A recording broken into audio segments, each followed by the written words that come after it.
In my past life, I was drugged, violated, and forced to give birth to my rapist's child. My beloved mother and I were thrown out of our own home. My father's mistress grabbed my mother by the hair and sneered, "Like mother, like daughter, you're both worthless whores." My half-sister stepped on my face with her shoe. "Sister dear, we're being generous, not drowning you in the lake. How do you still have the nerve to exist in this world?" Grandma chimed in from the side. "You should both just die and stop wasting the Walker family's food." Finally, unable to bear the humiliation any longer, I drowned myself in the river. My mother held my corpse and lost her mind forever. But I was reborn, sent back to my sophomore year of high school. I stared at the bowl of chicken soup that had destroyed my entire life, and at Megan's hypocritical face. Without a word, I grabbed her. I forced the scalding soup down her throat. "Dear sister, this soup is too delicious to waste. Marcus Scarface is waiting for you in the barn." Ah! My screams mixed with a baby's first cries as I gave birth to my rapist's child. "It's a boy! It's a boy!" Grandma Walker cut the umbilical cord, wrapping the infant with trembling hands of excitement. "This is perfect! Marcus will give us $30,000 for a boy!" I lay on the bed, the metallic smell of blood filling my nostrils, staring at the ceiling with dead eyes. The searing pain between my legs reminded me constantly I had given birth to a rapist's child. My mother, Laura, rushed in from the fields and threw her arms around me, sobbing, "Vivi, my baby girl, I'm so sorry." I didn't blame Mom. This wasn't her fault. My half-sister Megan stood at the doorway, covering her mouth to hide her smirk. Her mother, Fiona, my dad's mistress, stood beside her with a mocking tone. "Why are you crying? Your daughter just earned this family 30 grand. You should be happy. Maybe you should try this line of work yourself." Looking at their disgusting faces,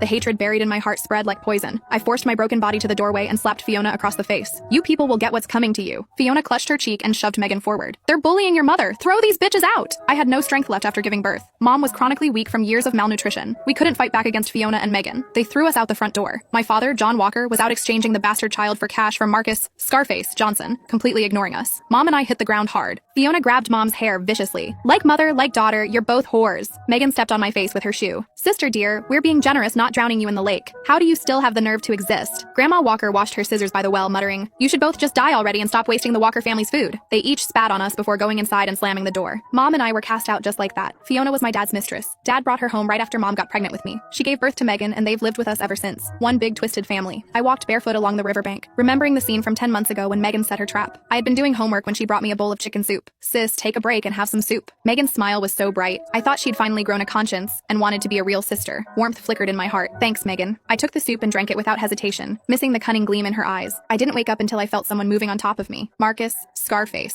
Johnson's grotesque face loomed over me. I tried to scream, but he covered my mouth. "Shut up, bitch. You want the whole town to see you like this?" The drugs made me too weak to fight. I could only endure the violation. I learned afterward that it was all Fiona and Megan's scheme. Marcus was over 40 with no children. Half a month earlier, he'd approached Fiona about marrying Megan to him. Fiona saw an opportunity and convinced Marcus to rape me instead, forcing me to give birth so they could collect money. Fiona had already taken $10,000 from Marcus, payment for arranged